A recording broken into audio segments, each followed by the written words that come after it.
Good afternoon. Phil Lindemann, Krystal, 93 News. One deputy has pleaded guilty and another is going to trial for the 2022 shooting death of Christian Glass in Clear Creek County. Former Deputy Andrew Buin rejected a plea deal on charges of second-degree murder and criminally negligent homicide. Buin fatally shot Glass when the man refused to get out of his car.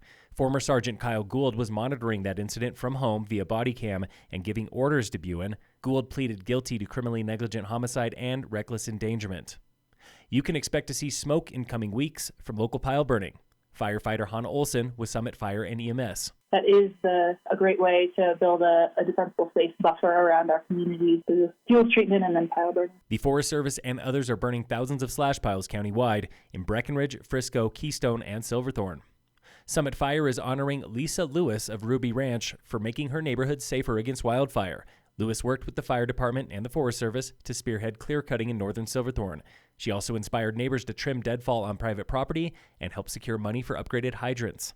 Says the department, Lewis embodies diligence and the spirit of collaboration. The stoke is high for ski season, with 2 ski areas now open here in Summit and 2 more opening tomorrow at Winter Park and Eldora.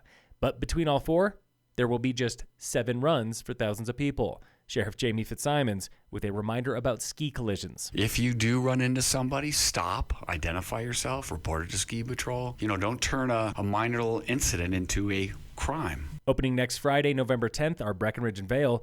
Wolf Creek promises to open next weekend for weekends only until they get more snow. Loveland looks ready to go, but still no opening day announcement. Coming to Bluebird Market in Silverthorne tomorrow on First Friday, it's Dia de los Muertos. This public event celebrates the Day of the Dead with face painting, dancing, piñatas, and traditional cuisine. Dia de los Muertos at Bluebird Market. It's tomorrow evening from 5:30 to 8:30. And in local sports, today on the Warmup from my Furnish in Frisco and Kremling.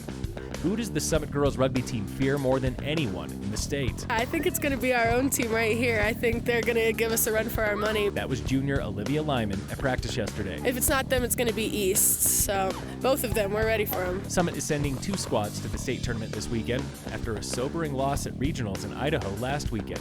Senior Ella Snyder. I think a lot of what we learned actually came after the game in the mentality that it took to bounce back because we've never lost before this season. Senior Ashley Mish says they will take those lessons into state. Especially when you get down, there's something that you have to tweak, something that you have to change to hopefully get back up and play the way that you would like to play. But for seniors, maybe the hardest lesson, embracing their final season as Summit Rugby players. It hurts, but it's kind of just a end of the chapter type of thing that comes with being in rugby and being in a high school, and it's good. This has been the Warm-Up with local athletes.